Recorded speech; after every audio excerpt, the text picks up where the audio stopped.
నమస్తే, welcome to 99 TV. ఆంధ్రప్రదేశ్లో దేవాలయాలకు సంబంధించి ఇటీవల కాలంలో వివాదాలు చుట్టుముడుతున్నాయి. విగ్రహాలు ఎత్తుకెళ్ళేవాళ్ళు, లేకపోతే ఆలయ సంప్రదాయాలకు విరుద్ధంగా వ్యవహరించేవాళ్ళు, ఇవి కాకపోతే ఏంటంటే తలనీలాల దగ్గర గొడవలు. దానికి సంబంధించి ఏంటంటే చివరికి ప్రభుత్వం జోక్యం చేసుకొని సాక్షాత్తు ముఖ్యమంత్రి రంగంలో దిగి ఒక ఎమ్మెల్యే గారిని పిలిపించుకొని అక్షింతలు వేసి ఆగ్రహించి కన్నెర చేసి పంపించే పరిస్థితి.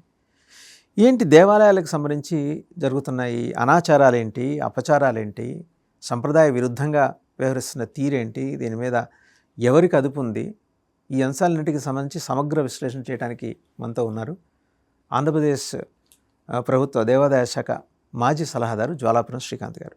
శ్రీకాంత్ గారు నమస్తే. నమస్తే అండి. నమస్తే. మీరు your there as an advisor అండి to government of AP over endowments.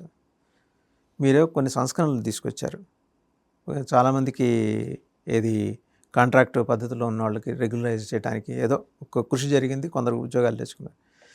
But సంప్రదాయాలకి భిన్నంగా జరుగుతున్నాయి కొన్ని, అలాగే కొన్ని అనాచారాలు జరుగుతున్నాయి. తిరుమల చూద్దాం, అహోబిలం చూద్దాం, లేకపోతే సింహాచలం చూద్దాం. ముందర ఇది అహోబిలం మాట్లాడదాం. అఖిలప్రియ గారు, ఎమ్మెల్యే అఖిలప్రియ గారిని ముఖ్యమంత్రి గారు పిలిపించుకొని అక్షింతలేశారు. తల్లి అమ్మ ఏంటమ్మా ఇది, ఈ తల్లిలాల గొడవ ఏంటి, ఊరికే రచ్చ అయిపోతుంది, ఎందుకు దాంట్లో ఇన్వాల్వ్ అవుతున్నాయని కొంచెం మరి ఒక మహిళా ఎమ్మెల్యే ఆవిడ అసలు ఎందుకు ఇన్వాల్వ్ అయ్యారు, అక్కడ జరుగుతున్న గొడవ ఏంటి? ఎందుకంటే నాకు తెలిసి మనం ఒక 6-7 నెలల క్రితం అనుకుంటాను ఇదే సబ్జెక్ట్ మాట్లాడాం. ఫస్ట్ మనమే అనెత్తి చేసిన తర్వాత కదలికి వచ్చింది. ప్రభుత్వం ఏ మాట కామాట గట్టిగా స్ట్రింజెంట్ యాక్షన్ తీసుకొని ఒక దర్యాప్తు చేయడం, ఏమన్నా అరెస్టులు కూడా అయినట్టున్నాయి. ఈ హుండీ దొంగతనం కూడా జరిగింది. హుండీ దొంగతనం గురించి మనం ఎత్తిన తర్వాతే, మనం ఇదే వేదిక మీద ఎత్తిన తర్వాతే అరెస్టులు కూడా అయినాయి. ఏం జరుగుతుంది సార్ అసలు అహోబిలంలో? మొదటిగా 99 టీవీ వీక్షకులకు, మీకు యాజమాన్యానికి నమస్కారం. మనం గతంలో ఒకసారి అహోబిలం విషయము క్షుణ్ణంగా అక్కడ జరుగుతున్నటువంటి అపచారాలు, అక్కడ జరుగుతున్నటువంటి దందాలు, ఎమ్మెల్యే మనుషులు కానీ చేస్తున్నటువంటి 4-5 అంశాలు, టోల్గేట్ కానీ. ఏ సెగ్మెంట్ కిందకు వస్తుంది అది? ఇది ఆర్లగడ్డ అఖిలప్రియ గారిది. ఆర్లగడ్డ అఖిలప్రియ గారు ఎమ్మెల్యే గారు. వీరు చేస్తున్నటువంటి దందాలన్నీ కూడా మనం మాట్లాడుకున్నప్పుడు దాదాపు గతంలో ఒక హుండీ దాదాపు 20 లక్షల రూపాయలు, 22 లక్షల రూపాయలు హుండీ కొట్టివేయడం జరిగింది. కొట్టేస్తే మనం ఇదే 99 టీవీ వేదికగా మనం మాట్లాడిన 3వ రోజుకో 2వ రోజుకో కొంచెం ప్రభుత్వంకు చేరి అరెస్ట్ చేసి ఏదో దాన్ని అంటే నామినల్గా చూపించారు. ఆ 18 లక్షలు రికవరీ చేయకపోయినా ఏదో 2 లక్షలని కేసు పెట్టి ఎవరినో లోపల వేయడం జరిగింది. ఈరోజు దీని గురించి తలనీలాలు, చంద్రబాబు నాయుడు గారు అక్కడ ఎమ్మెల్యేకి అక్షింతలు అనే దాని మీద మీరు అడిగారు. కానీ ఈ యొక్క ఎమ్మెల్యే తమ్ముడు కానీ అబ్బాయి విఖ్యాత్ రెడ్డో ఏదో వారి భర్త వెనకుండి నడిపిస్తుంటాడు. వీళ్ళంతా అహోబిలంలో దేవస్థానం అయితే ఇంతకుముందు ఎండోమెంట్స్ కింద ఉండేది. ఇప్పుడు స్వయం ప్రతిపత్తితో ఏదైతే మఠం ఉందో అహోబిలం మఠమే నడుపుకునే పరిస్థితి. దీంట్లో ఈ తలనీలాలు, టెండర్లు అనేది దేవాలయమే నిర్వహిస్తుంది. ఈ 2024-25లో దాదాపు 1.5 crore అంటే 1,50,00,000 రూపాయలతో ఈ తలనీలాలు టెండర్ పాడడం జరిగింది. ఎవరు ఎమ్మెల్యే అనుచరులు వాళ్ళు వీళ్ళు చేసుకున్నారు, విఖ్యాతిరెడ్డి ఎవరో మనుషులంతా కూడా.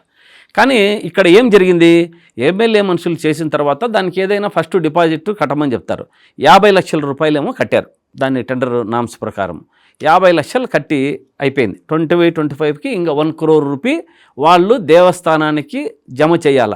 కానీ వాళ్ళు ఏం చేసినారు, లాస్ట్ వరకు కూడా జమ చేయకుండా దాన్ని ఏం చేశారు, గౌతమ్ ఇన్ఫ్రా పేరుతో వేసినట్టుంది. హైదరాబాదు గౌతమ్ ఇన్ఫ్రా పేరుతో 1 కోటి రూపాయలు చెక్కు దేవస్థానానికి వాళ్ళు ఇవ్వడం జరిగింది.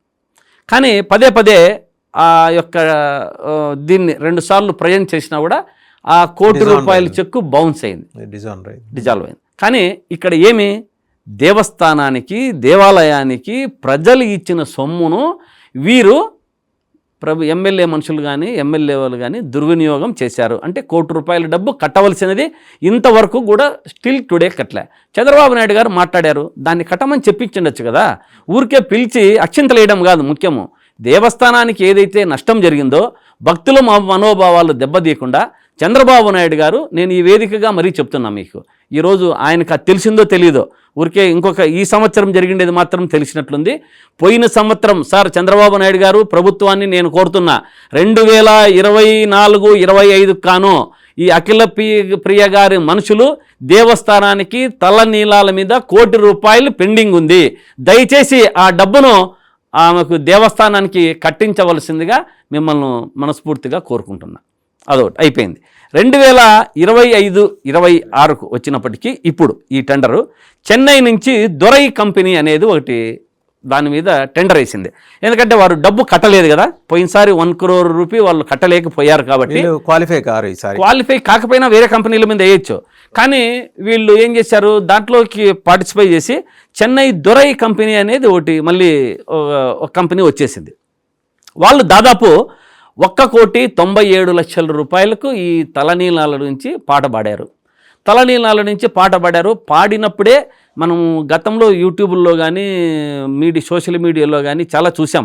టెండర్కు రావద్దని చెప్పి దొరై కంపెనీని బెదిరింపులు, ఎమ్మెల్యే మనుషులమంటూ నేను పలానా ఎమ్మెల్యే మనిషిని. ఎంతకు పాడారండి? ₹1,97,00,000. కొంచెం పైన, పైకే, 1,50,00,000 నుంచి పైకే. అక్కడ వాళ్ళు పాడిండేది 24-25లో 50 లక్షలు, 1.5 పాడినా కూడా ఇచ్చినది 50, ఇంకా ₹1,00,00,000 ఇలే. కానీ దాని మీద ఎంత సంపాదించుకుంటారు? దేవస్థానానికి డబ్బు కట్టాలి కదా. దీంట్లో వారి చంద్రబాబు నాయుడు గారు జోక్యం చేసుకోవాలని ప్రభుత్వం నేను కోరుతున్నా. ఇప్పుడు దొరై కంపెనీ వాళ్ళని బెదిరించారా? ఇప్పుడు దొరై కంపెనీ వాళ్ళకు యాక్చువల్గా టెండర్లకు రానియకుండానే బెదిరించారు. కానీ అతను ఏదో కంపెనీ, దేవునికి నేను సేవ చేయాలా, దేవాలయం కూడా పోయినసారి 1.50, ఇప్పుడు అంతకంటే కూడా ఇంకా 47 లక్షలు ఎక్కువ వస్తూ ఉంది కదా అని ఆ కంపెనీకి ఇవ్వడం జరిగిన తర్వాత ఒక 2-3 నెలలు అయిపోయిన తర్వాత 2 నెలలకు ఒకసారి 3 నెలలకు ఒకసారి ఈ తలనీలాలు తీసుకెళ్తారు. తీసుకొచ్చేకి పోయినప్పుడు పెద్ద గలాట, అంటే వాళ్ళని తీసుకుపోలేని పరిస్థితి. వాళ్ళు అంటే దేవాలయంలోనే ఒక రూమ్లో స్టోర్ చేస్తారు. అయిపోయిన తర్వాత ఈ టెండర్ పాడిన అతను దాన్ని తీసుకోవచ్చు. కానీ అతన్ని తీసుకుపోనిలే, వెహికల్స్ అడ్డుకున్నారు, రాకుండా చేశారు. అట్లో ఇట్లో చేసి అతను ఏం చేశాడు, ఒక ₹24 లక్షల తలలీనాలు వర్త్ ఉండేటివి పోయినసారి ఒక ఫస్ట్ టైం తీసుకుపోగలిగాడు. పెద్ద యుద్ధం మీద ఈ ఎమ్మెల్యే మనుషులతో కానీ ఎమ్మెల్యే వాళ్ళతో కానీ యుద్ధాలు చేసి అతను బెదిరింపులకు లోనై, అతను భయభ్రాంతులకు లోనై ఎట్లో తీసుకొని వెళ్ళాడు. కానీ అతను అయిపోయిన తర్వాత అతను ఏం చెప్పాడు, దేవస్థానానికి సార్ ఒకటే, నేను మీ దేవస్థానానికి వచ్చి తీసుకుపోయే పరిస్థితి లేదు. ఎందుకంటే అక్కడ ఉన్నటువంటి గూండాలు కానీ, తెలుగుదేశం యొక్క నాయకులు కానీ, తెలుగుదేశం గూండాలు కానీ మమ్మల్ని అడ్డుకుంటున్నారు, మేము తీసుకుపోయే పరిస్థితి లేదు, చంపుతామని చెప్పారు, బెదిరించారు, కాబట్టి నేను తీసుకుపోలేను. మీరు కడప వరకు వచ్చి ఇస్తే కడప నుంచి నేను తీసుకుపోగలను, ఇక్కడి నుంచి అయితే నేను అసలు ఒక లిఫ్ట్ కూడా 1 kg కూడా చేయలేను అని అసలు పోనీలేదండి. అసలు పోనీకపోంగా ఎప్పుడు జరిగింది ఇదంతా? ఈ మధ్యలో దాదాపు ఒక 2-3 నెలల నుంచి ఎపిసోడ్ జరుగుతాం సార్. ఇది ఒక 2-3 months నుంచి అతన్ని బెదిరించడము, అతన్ని కొడతామనము, చంపుతామనడము. రే నీ వెహికల్ పలానా నంబరు వచ్చింది, నాకు తెలుసు, నువ్వెవరినో పంపించినావు, నీ ఎంత చేస్తాం, నీ కథ చూస్తాం అని చాలా బిట్లు ఉన్నాయి. అంటే నేను తీసుకురాలేకపోయాను, మళ్ళీ బిట్టు చూసుకోవచ్చు మీరు.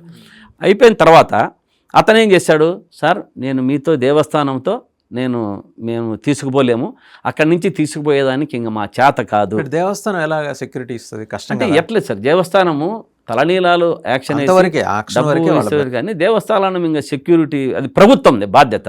అది కూటమి ప్రభుత్వంలో ఉన్న ఇట్లా దౌర్జన్యాలు, అన్యాయాలు, అక్రమాలు ఎవరు చూడాలి? చంద్రబాబు నాయుడు గారు చూడాలి, లేదంటే సనాతన ధర్మ పరిరక్షకుడు లోకేష్ బాబు గారు, మన పవన్ కళ్యాణ్ గారు చూడాలి, లేదంటే సకల శాఖ మంత్రి గారు లోకేష్ బాబు గారు చూడాలి. వీళ్ళు కదా గమనించాల్సినది. ఏం తెలియకుండా పోతుందా? అంటే మనము ఒక ప్రభుత్వాన్ని నడుపుతున్నాం, అరే ఎక్కడ ఏం జరుగుతోంది, ఏ దేవస్థానంలో ఏం జరుగుతోంది, ఎక్కడ ప్రజలకు అన్యాయం జరుగుతోంది, మీడియాలో వస్తూ ఉంది, తెలుసుకోలేకపోతే ఎట్లా? ఇది ప్రభుత్వంది బాధ్యత. కాబట్టి మన ప్రభుత్వం తమిళనాడు నుంచి వచ్చి వ్యాపారం చేసి ఇక్కడ దేవునికి డబ్బు ఇచ్చే పరిస్థితుల్లో అటువంటి మనిషిని భయభ్రాంతులకు లోను చేసి 1 kg కూడా లిఫ్ట్ చేయలేని పరిస్థితుల్లో మన ఆంధ్రప్రదేశ్ ప్రభుత్వం నిర్వహిస్తూ ఉంది. ఇలాంటి విషయాలంతా కూడా ప్రోత్సహిస్తోందని తమిళనాడు వాళ్ళు కూడా అనుకుంటారు కదా, తప్పేముంది? ఇక్కడ తమిళనాడు పోయి ఇక్కడ ప్రభుత్వం ఇట్లా ఉంది, చేతగాని ప్రభుత్వం, అసమర్థత ప్రభుత్వం, మనము ఏమి చేయాలనుకున్నా పని చేసి ఉండాల్సింది కదా. ఇప్పుడు ఉత్తినే ఈయన భయపడిపోయి దేవస్థానం అడిగే బదులు జిల్లా ఎస్పీకి కంప్లైంట్ ఇచ్చుంటే పోయేది కదా. ఎమ్మెల్యే కంప్లైంట్ ఇచ్చినా ఎమ్మెల్యే మనుషులను కాదని జిల్లా సార్ పోలీసు ఎట్లా ప్రభుత్వం పోలీసుల చేత నడుస్తుందో మనము చూస్తున్నాం కదా. వసుదేవన్ గారు విజయవాడలో అబ్బాయి చనిపోయాడు, ఆ కేసు పోలీసులే చంపారు, పోలీసులే సిట్టు, అటువంటివే దిక్కులేదు. నాయకులందరినీ కూడా చూడండి, వైఎస్ఆర్సీపీ నాయకులందరినీ ఏ కేసుల మీద, భూదందాల మీద అంటారు, ఫ్యామిలీలోకి దూరి అందరినీ అరెస్టులు ఇటువంటి చేస్తూ ఉంటే పోలీసులే ఏం చేయలేని పరిస్థితి. పోలీసులను అలా వాడుకుంటుంది ప్రభుత్వం, దానికి వాళ్ళు ఏం చేయగలరు? ఏం చేయలేని పరిస్థితిలో ఉన్నారు. కానీ ఈ దొరై కంపెనీ అనేటువంతను నేను మీతో చేయలేను కాబట్టి ఇతను ఏం చేశాడు, దాదాపు 97 లక్షలు పే చేసినాడు. 97 లక్షలు పే చేసినాడు. కానీ ఇతను తీసుకుపోయినది ఎంత? 24 లక్షల మెటీరియల్ తీసుకెళ్ళాడు. ఇంకా నా చేత కాదు, నాకు మిగతా 73 లక్షలు వెనక్కి ఇవ్వండి అని చెప్పి దేవస్థానంతో వెనక్కి తీసుకోవడం జరిగింది. డబ్బులు తీసుకెళ్ళాడా? తీసిపోయాడు. ఏం చేయలేండి, ఈ ప్రభుత్వం అట్లుంది సార్. వేరే వాళ్ళు ఎవరు చేయకూడదు, వేరే వాళ్ళని చేయనీరు అంటుంది కదా. ఇప్పుడు మనం కాంట్రాక్ట్ ప్రకారం తీసుకెళ్ళినా తీసుకుపోయినా యూనిట్ పే అనేది కండిషన్ ఉంటుంది కదా దేవస్థానానికి. దేవస్థాన కండిషన్ ఉన్నా కూడా ఇప్పుడు కొన్ని మనము చేయలేని పరిస్థితుల్లో ప్రభుత్వానికి చెప్పారు చాలాసార్లు, ఏమి కాలేదు. చేయనప్పుడు ఇంకా మన డబ్బు దేవస్థానము అతని డబ్బు దేవునికి ఇచ్చాడు, అతను తీసుకుపోలేని పరిస్థితి ఇవ్వాలి కదా, వెనక్కి తప్పదు కదా. ఇప్పుడు వీరు మాట తప్పినా దేవుడు ఒకటి అనేది ఉంటుంది, దైవం అనేది ఒకటి ఉంటుంది. దేవస్థానానికి డబ్బులు ఇచ్చాడు, వెనక్కి తీసుకెళ్ళాడు. కానీ ఇప్పుడు తీసుకువెళ్ళాడు, ఇప్పుడు దాదాపు అక్కడ 3 నెలల నుంచి స్టాక్ ఉంది, దాన్ని ఎవరు తీసుకుపోలేదు. దేవస్థానానికి ఇప్పుడు ఏదైతే ఉందో వీళ్ళంతా కూడా 1,23,00,000 రూపాయలు ఇప్పుడు లాసే కదా మళ్ళీ. అంటే ఒకరిని చెయ్యనీరు, వీరు చేసింది తక్కువ కావాలా. వీరు చేసినది 1,50,00,000కి పాడితే ఇంతవరకు 50 ఇచ్చారు, 1 కోటి ఇవ్వలేదు. ఎంత మాత్రం సబబు సార్ ఇది? ఏమంటారు, ఎక్కడికి పోతుంది? ఇది ఆటవిక రాజ్యమా? గౌరవ ఎమ్మెల్యే గారు ఏమంటారు? గౌరవ ఎమ్మెల్యే గారు నిన్న గౌరవ ఎమ్మెల్యే గారు చూసాం కదా, ఆపోజిట్ వైఎస్ఆర్ కాంగ్రెస్ పార్టీ నాయకులు మాట్లాడితే తేల్చుకుందాంరా, 24 గంటల్లో రాష్ట్రంలో ఎక్కడున్నా ఇదే తేల్చుకుందాంరా, నువ్వు అక్కడికి రా, నేను ఇక్కడికి రా. కానీ పోలీసులు ఎట్లా అడ్డుపడతారు? ఎవరిది జరిగేదేం లేదు. కాబట్టి వైఎస్ఆర్ కాంగ్రెస్ పార్టీ బయటికి చెప్పడం వల్లే ఈ దందాలు ఇవంతా కూడా బయటపడుతున్నాయి అనేది ఒకటి వాస్తవం దీంట్లో. కాబట్టి ఇటువంటి పరిస్థితుల్లో ప్రభుత్వం చొరవ తీసుకొని ఆమెనైతే ఏదో కట్టడి చేయగలిగారు, కానీ దేవస్థానానికి రావాల్సిన డబ్బు కథ ఏమి? ఇది కదా బాధ్యత, దీన్ని తీసుకోవాలి కదా. అంతకుముందు 1 కోటి రూపాయలు ఇప్పుడు నష్టపోయింది, బాధ్యత వహిస్తారు. బాధ్యత అది నేను చెప్పేది, ప్రభుత్వం బాధ్యత వహించాలి కదా, ప్రభుత్వం బాధ్యత వహించాలి. దీన్ని దేవాదాయ శాఖ మంత్రి, ఎండోమెంట్స్ మినిస్టర్ గారు ఏమన్నారు? ఎండోమెంట్ మినిస్టర్ గారు పాపం ఆయన ఏం మాట్లాడతారు సార్? ఎవరు మాట్లాడితే ముఖ్యమంత్రి గారు మాట్లాడాలా, లేకుంటే లోకేష్ బాబు గారు మాట్లాడాలా, లేదంటే పవన్ కళ్యాణ్ గారు మాట్లాడాలా. ఇంకా మిగతా శాఖల గురించి ఏముంది వారికి అందులో దేవాదాయ శాఖ లేదు, కానీ వారికి అంత ఇది లేదు కదా, మాట్లాడే శక్తి లేదు, మాట్లాడినా వీళ్ళకి వెయిట్ లేదు. కాబట్టి ఎటువంటి దేవాదాయ శాఖ మంత్రికి ఒకటే చెప్తున్నా నేను, రాష్ట్రంలో దేవాదాయ శాఖ దాదాపు ఇప్పుడు అంటే ప్రతి ఒక్క చోట జరుగుతున్నవి అక్రమాలు కానీ, జరుగుతున్నది హుండీలు ఎక్కడగొట్టడం కానీ, విగ్రహాలు ఇది కానీ, అక్కడ రామచంద్ర మోహన్ అనేటువంటి కమిషనర్ని వేశారు. అతనికి అర్హత లేదు, అతను కింద ఐఏఎస్ కాదు, అతను ఇన్ఛార్జ్గా పెట్టారు. కానీ 2 ఏళ్ళు అయినా కూడా వీళ్ళకు ఒక్క ఐఏఎస్ ఆఫీసర్ దొరకలేదా? అతను తప్ప. అతను ఎందుకు అతను దొరకలేదంటే, అతను దాదాపు 270 కోట్ల స్కామ్లో ఉన్నాడు. విశాఖపట్నంలో మన ఇది సింహాచల దేవస్థానంలో ఈవోగా ఉన్నప్పుడు అక్కడ ఉన్నటువంటి భూదందాలు దేవాలయ శాఖ భూలు ఎన్ఓసీలు ఇవ్వడం అయితేనేమి ఇట్లాంటివి చేయడంలో దాదాపు 270 కోట్ల స్కామ్లో ఉండి కోర్టు ఆర్డర్ ప్రకారం మళ్ళీ జాయిన్ అయినాడు. ఆయన కోర్టు నుంచి పోయి తెచ్చుకొని జాయిన్ అయినాడు. అటువంటి వ్యక్తిని మీకు ఇంకా ఎవరు దొరకలేదా అని అడుగుతున్న ఐఏఎస్ ఆఫీసర్ని. సత్యనారాయణ గారి రిటైర్మెంట్ ఇంకా ఒక 6 నెలలు 8 నెలలు ఉన్నా కూడా హుటాహుటిన తీసేసి ఇతన్ని రామచంద్ర మోహన్ను నియమించడం జరిగింది. అక్కడ ముందు కమిషనర్ గారు అతన్ని మధ్యలో తీసేశారు. ఇంకా 6 నెలల్లో ఎప్పుడో కమిషనర్గా ఉన్నట్టుంది. ఎవరిది ఏం లేవు అతని మీద అలిగేషన్స్. ఊరికే ఉన్న పటాలను ఉన్నట్లుండి తీసేసి వేరే దీనికి ఏదో సివిల్ సప్లైస్కో దేనికో వేయడం జరిగింది. కానీ ఇటువంటి రామచంద్ర మోహన్ అనేటువంటి 270 స్కామ్లో ఉన్నటువంటి వ్యక్తిని ఈవోగా అక్కడ వీళ్ళు కంటిన్యూ చేయడం ఈ ప్రభుత్వానికి ఎంత మాత్రం దీనికి చిత్తశుద్ధి ఉంది అని అడుగుతుంది. అంటే ప్రభుత్వం రామచంద్ర మోహన్ గారి దక్షత దృష్ట్యా ఆయన్ని కమిషనర్గా నియమించి ఉండొచ్చు. మీరు ఎందుకు అంటే ఏమి దక్షత 270 స్కాములు ఎంత దీక్ష అంత దక్షత ఉన్నట్లా మీరు చెప్పడము? కాదు స్కాములే ఉంది. ఎవరో కూడా ఎలిగేషన్ చేస్తే ఇంకా అయిపోతాయి. ఎలిగేషన్ కాదు అది.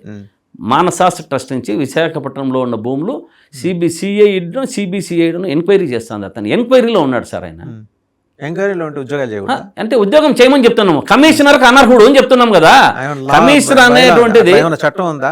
ఎంక్వైరీ ఎదుర్కొంటున్నవాడు కమిషనర్ అనర్హుడు. అభియోగాలు ఉన్నాయి, ఎంక్వైరీ జరుగుతూ ఉంది. అటువంటి వాడు అంతో ఇంతో లేనిదే జరగవు కదా. నేను చెప్పేది ఒకటి మీకు అక్కడ ఐఏఎస్ ఆఫీసర్ ఉంటే కూడా ఇటువంటి పెద్ద దేవాదాయ శాఖను పరిపాలించాలంటే ఒక నీతి నిజాయితీ నిబద్ధత ఉన్నటువంటి ఆఫీసర్ కావాలా. అది మనకు దేంట్లో దొరుకుతుంది? ఒక ఐఏఎస్ ఐపీఎస్లో దొరుకుతుందని అందరం అనుకుంటాం. అది జరుగుతుంది కూడా ఐఏఎస్లతో. అటువంటి వారిని అక్కడ నియమించడం వల్ల పారదర్శకత ఉంటుంది. ఏంటో రామచంద్రమోహన్ అంటే గిట్టనోళ్ళు ఎవరో చేసి ఉంటారులేండి. అది సార్ ఒకటి గిట్టనోళ్ళు ఏం కాదు, విచారించండి. మీ దగ్గర కూడా ఒకసారి దాని గురించి కావాలంటే మరి కేసులు సెక్షన్లతో పాటు మరి ఒకసారి కూర్చుందాం. మరి ఆధారాలు తప్పకుండా మనం ఆధారాలతోనే కూర్చుందాం. ఆధారాలు లేవు కదా, ఆధారాలతో కూర్చుందాం. దాన్ని ఒకసారి మరీ చేద్దాం. కాబట్టి ఇటువంటప్పుడు అక్కడ ఇంకొకటి విషయం, టోల్ గేట్. ఇది ఈ కేసు నిర్వహణ ఎవరిది? ఈ కేసు అఖండనలకత్తా అయిపోయింది కదా, ఇది తలనీనాలకత్తా ఇంతవరకు వచ్చింది. దీన్ని నేను ప్రభుత్వం బాధ్యత వహించి పోయిన సంవత్సరం రావాల్సిన ₹1,00,00,000 కానీ ఈ సంవత్సరం 197కు ఆయన తీసుకున్నాడు దొరై, దానికి కానీ ఇది ప్రభుత్వం బాధ్యత వహించి దేవస్థానానికి దీన్ని ఇప్పించవలసిందిగా మీకు నేను మీ టీవీ ద్వారా చంద్రబాబు నాయుడు గారిని దేవాదాయ శాఖ మంత్రిని గారిని కోరుతున్నా. నెక్స్ట్ సెకండ్ పాయింట్కి వద్దాం. అక్కడే ఈ టోల్ గేట్ అనేటువంటిది అక్కడ ఒకటి, అది పంచాయతీ టోల్ గేట్. ఈ టోల్ గేట్ అనేటువంటిది ప్రభుత్వం నిర్ణయిస్తుంది, ప్రభుత్వం టెండర్. ఇది దీనికి మహా అంటే 25 లక్షల రూపాయలు టెండర్. సార్ హైవేలంతా కట్టుకొని వస్తారు భక్తులు, ఇక్కడ దాని ఫీజు 80 రూపాయలు. కానీ దౌర్జన్యంగా అందరి మెడలు వంచి భయభ్రాంతులు చేసి 150 రూపాయలు వసూలు చేస్తారు. అంటే ఎంతమా ఎక్కడి సార్ ఇది? అంటే దీంట్లో కూడా ఎమ్మెల్యే గారికి అందరికీ ప్రభుత్వం పెట్టింది 80 రూపాయలనా? ప్రభుత్వం పెట్టిండేది 25 లక్షలకు పాడారు సార్. రైటే. దాన్ని క్యాలిక్యులేషన్ చేసుకుంటే 80 రూపాయలు పెట్టాలని 80 రూపాయలు తీర్మానించి 80 రూపాయలు పెట్టారు. పంచాయతీ తీర్మానం, పంచాయతీ పెట్టిన తర్వాత దీన్ని 150 రూపాయలు చేయడంలో అంతరం ఏముంది? ఎక్కడికి? అంతే. మీరు అన్ని రేట్లు పెరిగిపోయినాయి కదా మరి. ఏం సార్ భలే మాట్లాడతారు మీరు. అంటే ఈ ప్రభుత్వము గూండాయిజం చేసి ప్రభుత్వం సంబంధం ఏంటంటే పంచాయతీ వాళ్ళు చేసిన తాపకి ప్రభుత్వం. సార్ నేను చెప్పేది ఇది, ప్రభుత్వము నిర్ణయించింది టెండర్ పంచాయతీకి డబ్బుకు పోవాలని, దాన్ని 80 రూపాయలు ఇది చేశారు. దీంట్లో ఎమ్మెల్యేలు మనుషులు ప్రోద్బలంతో దాన్ని డబల్ చేసుకుంటే దీని బాధ్యత ప్రభుత్వంది కదా, చూసి తగ్గించి ప్రజలను కాపాడవలసిన బాధ్యత ప్రభుత్వంది కాదా అని అడుగుతున్నా. రైటేనండి, పంచాయతీని అడగాలి మీరు. ప్రభుత్వం ప్రధానికి సార్ అక్కడ అడిగేదానికి నిన్నామన్నా విహెచ్పి నేతలే నిన్నామన్నా వీడియోలు కొట్టి మాతోనే ఇట్లా తీసుకున్నారు అని స్లిప్పులు చూపించి భయభ్రాంతులు చేస్తున్నారు అనే పరిస్థితి ఉంది. కాబట్టి నేను చెప్పేది ఇది గ్రామ పంచాయతీ. కానీ దీన్ని అడ్రస్ చేయాలి అంటే ఎండోమెంట్స్ మినిస్టర్ గారు చాలా సంప్రదాయబద్ధమైన నాయకులు, వారిది నోటీసులో కింద తీసుకెళ్ళాలి, లేకపోతే డిప్యూటీ సీఎం గారి నోటీసులో తీసుకెళ్ళినా అడ్రస్ అయిపోతుంది కదా. నేను ఇప్పుడు ఆందోళన పడాల్సిన అవసరం ఎవరి నోటీసులో నేను లేదు అని అనుకోను. ఎందుకంటే సాక్షాత్తు డిప్యూటీ సీఎం గారి ఫారెస్ట్ దీంట్లోనే కాసిరెడ్డి నాయన ఆశ్రమం కొడితేనే దిక్కులే, ఇంకా ఏం మాట్లాడతారు సార్ ఆయన ఎంతసేపు ఉంటే నా చేతికి హోంమంత్రి ఉండి నేను చూస్తాను అంటాడు. దానికి మనం బాధ్యులా? కాబట్టి అవన్నీ ఇంతకీ ముఖ్యమంత్రి గారి దగ్గర ఎమ్మెల్యే గారు ఏం మాట్లాడారు? ముఖ్యమంత్రి గారి దగ్గర ఎమ్మెల్యే గారు దేవస్థానంలో జోక్యం చేసుకోను అని చెప్పినట్టున్నారు. ఆమె అక్షింతలు వేయించుకొని వెనక్కి వచ్చింది అని విన్నాను, అంతే. ఇప్పుడు ఈ గ్రామ పంచాయతీ నిధులు అంటున్నారు కదా, ఈ గ్రామ పంచాయతీకి నిధులు 25 లక్షల రూపాయలు ప్రభుత్వం ఇచ్చి ప్రజలకు ఊరికే మనము అది చేయలేమా టోల్గేటు? నేను మీ టీవీ ద్వారా ప్రభుత్వాన్ని అడుగుతున్నది ఏమంటే, లోకల్గా ఉన్నటువంటి దేవస్థానానికి వచ్చేటువంటి భక్తుల సౌకర్యార్థం ఆ లోకల్ టోల్గేట్ తీసేయండి. హైవేల్లో అంతా కట్టుకొని వస్తాము, మళ్ళీ లోకల్ దగ్గరికి వస్తే దేవుని దగ్గరికి ఏం సార్ పీల్చి చేసేస్తున్నారు మనుషులను అన్ని విధాలుగా. కాబట్టి మీ విధంగా నేను మాట్లాడేది ఏమంటే, మీ టీవీ ద్వారా ఆ లోకల్ టోల్గేట్ ఏదైతే ఉందో ఆ 25 లక్షల రూపాయలు మీరు పంచాయతీకి ఇచ్చి ఈ టోల్గేట్ మీరు ఎత్తేయండి అని చెప్పి మీ టీవీ ద్వారా నేను ప్రభుత్వాన్ని కోరుతున్నా. రైట్. ఇంకా రెండో అంశం అండి, మీరు ఇందాక ఇనీషియల్గా మనం మాట్లాడుకున్నప్పుడు తిరుమల విగ్రహం చోరీ ఒకటి మాట్లాడాను, అండ్ సింహాచలం గిరి ప్రదక్షిణ. తిరుమల విగ్రహం చోరీ ఏంటండి అంటే నడకదారిలో వెళ్ళేప్పుడు 7వ మైలు రాయి దగ్గర ఉన్నది ఆంజనేయ స్వామి వారి విగ్రహం అవును, ఎవరో ఒక అబ్బాయి తీసుకెళ్ళాడు. పట్టుకున్నారుగా, ఇంకేంటి ఇష్యూ అయిపోయినట్టుగా. సార్ పట్టుకున్నారు కదా, ఇష్యూ కాదు. ఇంతవరకు చెప్తా. తిరుమల 7వ ఆంజనేయ స్వామి విగ్రహం 7వ మైరాయిల దగ్గర 22 జూలై 26వ తారీఖున జరిగింది. 3 గంటల టైంలోనేమో నడకదారిన పోతూ ఉన్నాడు, అబ్బాయి తీసుకెళ్ళాడు. కానీ ఆ అబ్బాయి ఎవరో జస్వంత్ కుమార్, విశాఖపట్నం భీమిలి కాన్స్టిట్యున్సీకి చెందిన అబ్బాయి. ఆ అబ్బాయి భీమిలి కాన్స్టిట్యున్సీ. కానీ నిందితుడిని పట్టుకున్నారు. విగ్రహం ఇది ఇంతవరకు విగ్రహం ఎక్కడ చూపిస్తున్నారా? కదా పట్టుబడింది. ఆ అబ్బాయిని పట్టుకున్నారు, విగ్రహం పట్టుకోలేదు. ఆ విగ్రహం దొరికింది దాదాపు 2 feet ఉంటుంది. దాదాపు భక్తుల మనోభావాలు సరే. అది వీళ్ళు ఏమనుకుంటున్నారంటే ప్రభుత్వం ఒక రాయి అని అనుకుంటున్నారు. రాయి కాదు, అది లక్షల మంది భక్తుల మనోభావాలు. అక్కడ ఆంజనేయ స్వామి గారిని వారిని మొక్కొని పోతే నడకదారిన తొందరగా స్వామి యొక్క దీవెనలతో, స్వామి యొక్క ఆశీస్సులతో తొందరగా మనము కొండదారిన ఏ అలుపు సొలుపు లేకుండా ఆ దేవదేవుడైనటువంటి వెంకటేశ్వర స్వామిని చూపించుకుంటాము ఈయన ద్వారా అనేటువంటి ఒక భక్తుల నమ్మకంతో అక్కడ పోతూ ఉంటే ఇటువంటి అపచారాలు అంటే మనము ఒకటి మాట్లాడుకుందాం సార్. ఈ అబ్బాయి ఎక్కడ ఉంది విగ్రహం? పోలీసు అదేగా తెలియలేదు ఇంతవరకు. ఇంకా పోలీసులు ఎంక్వైరీ అంటున్నారు, ఆ విగ్రహం తెలియలేదు ఇంతవరకు. పట్టుకుంటామంటున్నారు. యాంటిక్ అంతే కదా, దాదాపు పాతకాలం నాటిదే. దాదాపు 400 సంవత్సరముల కిందట, 500 సంవత్సరముల కిందట ఉంటుంది. ఈ మన అక్కడ భానుప్రకాష్ రెడ్డి గారు ఉంటాడు. అబ్బా ఇంకా ఓ అంటానే ఇంకా సనాతన ధర్మ పరిరక్షకుడు మన పవన్ కళ్యాణ్ గారు అయిపోయినాక నెక్స్ట్ రాష్ట్రంలో అతనే బయటకు వస్తాడు.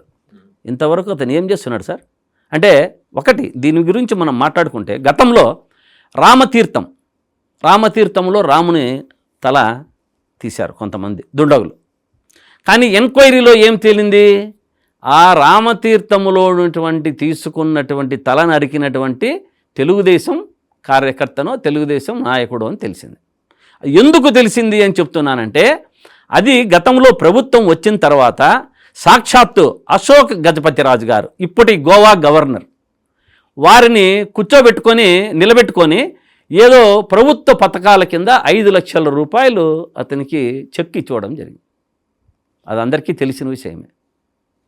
అంటే ఎక్కడికి పోతున్నాం మనము అంటే, ఇప్పుడు చేస్తున్నది మీరు వైసీపీ ప్రభుత్వం పైన, జగన్మోహన్ రెడ్డి పైన మీ అభియోగాలు మాత్రమే, మీ లబ్ధి కోసం చేసుకుంటున్నారు అంట. నేను కాదు శ్రీకాంత్ గారు, అప్పటికి మీరు చెప్పిన కాంపెన్సేషన్ ఇచ్చే సమయానికి అతను ఈ నేరం చేసి ఉండకపోవచ్చు కదా. నా కేసు ఉంది సార్, A2 అతను అబ్బాయి. అంటే నేరం చేసిన తర్వాత నేను చెప్పేది అదే. నేను చెప్పేది అదే. వైఎస్ఆర్ కాంగ్రెస్ ప్రభుత్వంలో ఈ తెలుగుదేశం దుండగులు కొంతమంది తల నరికారు, దాన్ని ప్రభుత్వం వైపు మళ్లించారు. కానీ ఆ కేసు నడుస్తుంది. ఇప్పుడు 2000 మనం ఈ ప్రభుత్వం వచ్చిన తర్వాత ఆ ఎక్స్గ్రేషియా డబ్బులు ఇచ్చారు అని చెప్తున్నా నేను. అటువంటి వానికి ఎంత మాత్రం మీరు ఎంకరేజ్ చేస్తారు? ఈ పరిస్థితి కూడా అదే కదా. ఇప్పుడు ఆంజనేయ స్వామి విగ్రహం ఎత్తుకుపోయినటువంటి అబ్బాయి కూడా విశాఖపట్నం భీమిలికి చెందినవాడు. నారా లోకేష్ గారితో ఫోటోలు ఉన్నాయి. మామూలు కార్యకర్తలు అనుకుందాం సార్. ఇప్పుడు మామూలు కార్యకర్త అంటే ఎమ్మెల్యేలతో కలుస్తారు, ఎమ్మెల్యేలతో ఫోటోలకు దిగుతారు. ఎక్కడికి పోయినా ఏదో ఫంక్షన్లకో లేకుంటే ఇంకొక దానికో పోయినారు అనుకోవచ్చు. కానీ లోకేష్ బాబు గారితో ఫోటో తీసుకున్నారంటే క్రియాశీలక కార్యకర్తగా ఉండాలి కదా అని అడుగుతున్నా. అంతవరకు పోయాడంటే ఈ క్వార్టరీలు అంత తొందరగా రానివ్వు కదా. అన్ని నమ్మలేండి. ఆర్టిఫిషియల్ ఇంటెలిజెన్స్ వచ్చిన తర్వాత కావాలని వాళ్ళు హైప్ ఇచ్చుకోవడానికి అట్లా చేసి ఉండొచ్చు. లేదు, మీ దగ్గర అంటే నేను పంపిస్తాను, చూపించచ్చు కూడా. అబ్బాయి నామాలు పెట్టుకొని దండిగా ఉన్నాయి. ఎన్నైనా చేయలు అవన్నీ కాదు సార్, అవన్నీ ఎన్నైనా చేయొచ్చు కాదు. వాళ్ళ కార్యకర్త చూసినారు. అవన్నీ మనము అంత వేగ్గా మాట్లాడితే ఎట్లా? టీవీలో వచ్చినాయి, అన్నీ చూస్తూ ఉన్నారు, ప్రజలంతా చూస్తూ ఉన్నారు. అదేం లేదు, వాళ్ళ కార్యకర్తే. కాకపోతే నేనేమంటున్నానంటే, ఈ తిరుమల గురించి తొందరగా ఆ విగ్రహాన్ని పట్టుకొని, ఆ విగ్రహాన్ని తీసుకొని, ఆ విగ్రహాన్ని ప్రతిష్ఠిస్తారా, లేదంటే ఇంకొక విగ్రహాన్ని ప్రతిష్ఠిస్తారా? ప్రభుత్వం కానీ, దేవాదాయ శాఖ కానీ అన్ని ఆచార వ్యవహారాలతో ఆ విగ్రహాన్ని మరీ ప్రతిష్ఠించాలి అని నేను డిమాండ్ చేస్తాను. ఎందుకంటే ఇటువంటివంతా కూడా ప్రతి ఒక్కటి కూడా ప్రతి ఒక్క చోట ఇటువంటి కార్యక్రమాలే ప్రభుత్వం వచ్చిన తర్వాత. అంటే కానీ చెప్పడానికి మాత్రము మేము సంస్కృతి సాంప్రదాయాలు మా యొక్క సనాతన ధర్మం అని ఏదేదో మాట్లాడుతుంటారు పెద్ద పెద్ద మాటలంతా. మూడో అంశాన్ని దగ్గరికి వచ్చేప్పుడు సింహాచలం గిరి ప్రదర్శనకు సంబంధించి మీకున్న అభ్యంతరాలు ఏంటి? ప్రభుత్వం బ్రహ్మాండమైన ఏర్పాట్లు చేస్తుంటే మళ్ళీ దాన్ని వేలెత్తి చూపిస్తారు ఎందుకు మీరు? సార్, సింహాచల గిరి ప్రదర్శన అనేది ఒక ఆచార వ్యవహారాలతో అనాదిగా జరుగుతున్నది. ఎప్పుడు హోంమంత్రి గారు జస్ట్ ఒక ప్రెస్ మీట్ పెట్టారు. ప్రెస్ మీట్ పెట్టి మాట్లాడారు. ఈ యొక్క గిరి ప్రదర్శనకు వచ్చేవాళ్ళు ఒకటవ పంచ కాకుండా ఎక్కడైనా చుట్టుపక్కల చేసుకొని అక్కడికే పోండి మీ అనుకూలంగా అని. ఏం సార్, ఎక్కడన్నా మనకు ఆచారం ఉందే ఇది? మనము ధ్వజస్తంభాన్ని మొక్కుకొని ముందుకు వస్తాము. ధ్వజస్తంభాన్ని మొక్కుకొని ప్రదక్షిణ చేసి గుడి అయినా గిరి ప్రదర్శన అయినా మళ్ళీ ఇక్కడికి వచ్చి సమాప్తం చేసి దేవుణ్ణి కోరుకుంటేనే అది కరెక్ట్గా ఆచారం. అది ఆమె ఎంత అసలు నాకైతే టీవీలో చెప్తుంటే నవ్వాలో ఏడవాలో అనిపించలేదు. స్వాముల్ని పిలిపించుకొచ్చినాను మాట్లాడని. ఏ స్వాముల్ని పిలిపించినారు? ఎవరితో మాట్లాడారు? ఆచార వ్యవహారాలు తెలిసిన స్వామి ఎవరు కూడా అలా చెప్పరు. బాగా గుర్తుపెట్టుకోవాలి. వీళ్ళంతకి వీళ్ళుగా కావించుకొని అప్పుడు ఏం చేయాలా? స్వామితో చెప్పించాలి. ఆమె ప్రెస్ మీట్లో కూర్చోబెట్టుకొని ఎవరైతే చెప్పారో చెప్పించుకోవాలా. ఎక్కడో వెనకల గిరి ప్రదర్శన స్టార్ట్ చేసి మళ్ళీ వెనక్కి పోయి ఎండంట సార్. ఇది ఎంత మాత్రం? ఇప్పుడు ముందర ఆలయ ధ్వజస్తంభం ఎక్కడ ఉంటుందో ఆ దిక్కు నుంచి స్టార్ట్ చేసి మరీ వచ్చి ధ్వజస్తంభం దగ్గర స్టాప్ చేస్తారు. ఆమె చెప్పడం అట్లా కాదు. ఆ గిరి ప్రదర్శన అనేది ఏ మూల నుంచి అయినా స్టార్ట్ చేయొచ్చు. మీ అనుకూల కోసం ఎక్కడైనా ఆపుకోండి. ఎందుకు అలా చెప్పారు హోమ్ మినిస్టర్ గారు? అది ఏం అర్థమే కాదు సార్ నాకైతే. ఇప్పుడు నేను గిరి ప్రదర్శన చేసేటప్పుడు ఈ గూగుల్ డేటా సెంటర్కి అంతా కూడా ఏదో కొండలు ఇచ్చేశారు చుట్టుపక్కలంతా. దానిలను కనపడనీయకుండా ఈ పరదాలు కట్టి, అంటే గిరి ప్రదర్శన చేసే వాళ్లకు కొండలు తవ్వుతున్నది కనపడుతుంది కదా. అనకాపల్లి అయితేనేమి, నిన్న అనకాపల్లిలో కూడా మా వైసీపీ నాయకులంతా పోయి కొండను ఎంత బోడి చేశారన్నది చూపించారు. అదే మీరు లాస్ట్ టైం మీ చీఫ్ మినిస్టర్ గారు సెక్రటరీకి వెళ్ళి ఎప్పుడు పరదాలు కట్టినట్టు వీళ్ళు కూడా కడుతున్నారంటారు. మా చీఫ్ మినిస్టర్ పరదాలు కట్టనేది వాళ్ళది మాత్రమే. మీరు కూడా అలా మాట్లాడితే ఎట్లా? మీరు తెలుగుదేశం ఇది వేసుకొని మాట్లాడితే ఎట్లా? వాళ్ళు ఏదో వాళ్ళ ఆనవాయితీగా మాట్లాడము. ఏదో ఇప్పుడు వాళ్ళు గొడ్డలి అంటారు. వాళ్ళు వెన్నుపోటు అని మేము అనలేమా? వాళ్ళకు నోటికి దానికి నరం ఉండే నేలకి కాబట్టి సరిపోయింది. ఏమకొన్నింటే అయితే కట్టారు కదా. ఎవరు ఈ గిరి ప్రదర్శనకు పరదాలు కట్టి ఆ కొండను బోడి చేసిండేది కనపడనీయకుండా. వెళ్ళండి సార్, మీరు కోర్టుకు వెళ్ళండి. మీకు దానికి మా నాయకులంతా కూడా ఎవరు ఏం చేయాలనేది చేస్తున్నారు. కానీ నేనేం చెప్తున్నానంటే హిందుత్వం మీద అంత ప్రేమ ఉందా మీ పార్టీ? 100% సార్. మా జగన్మోహన్ రెడ్డి గారు ఉన్నప్పుడు దాదాపు శ్రీవాణి కింద అయితేనేమి, CGF నిధుల కింద అయితేనేమి దాదాపు 2000 ఆలయాలు నిర్మించిన ఘనత వైఎస్ఆర్ కాంగ్రెస్ పార్టీ జగన్మోహన్ రెడ్డిది. మన చంద్రబాబు నాయుడు గారి మాదిరి వస్తూనే విజయవాడలో 40 దేవాలయాలు కూల్చలే. దాన్ని కట్టించి ప్రాణ ప్రతిష్ఠ చేపించినాడు కూడా జగన్మోహన్ రెడ్డి. అది గుర్తుపెట్టుకోవాలి. రాష్ట్రంలో ఎప్పుడు దేవాలయాల సంరక్షణ అయినా పర్టికులర్ సబ్జెక్ట్కి సంబంధించి మీరు అన్నారు కదా, ఫర్దర్గా మీ కోర్స్ ఆఫ్ యాక్షన్ ఏంటో చెప్పండి. గవర్నమెంట్ కూడా వింటుంది, వినకుండా ఎందుకు ఉంటుంది? గవర్నమెంట్ వినేదట్టుకైతే ఒకటే, ఆ తలలీనాల డబ్బు అహోబిలం మఠానికి చేరే విధంగా చేర్చమని చెప్పండి. ఈ తిరుమల తిరుపతి దేవస్థానంలో చేసిన వాళ్ళ అబ్బాయినైతే ఏదో పట్టుకోవడం జరిగింది, కానీ ఊరికే వీళ్ళు సనాతన ధర్మాన్ని పెట్టారు. విగ్రహం ఎక్కడుందో తేల్చండి. ఆ విగ్రహాన్ని మళ్ళా సాంప్రదాయ ప్రకారం అక్కడ తొందరగా ప్రతిష్ఠించండి. ఇది కదా జరగవలసిండేది. ఊరికి అక్షంతలేసి పంపించేస్తే ఇంకా నువ్వు జోక్యం చేసుకోవద్దని పంపిస్తే కుదరదు కదా సార్. గిరి ప్రదర్శన కూడా సవ్యంగానే జరిగేట్టు ప్రభుత్వం ఏర్పాటు చేస్తుంది. Thank you very much Srikanth గారు. Thank you. నమస్తే.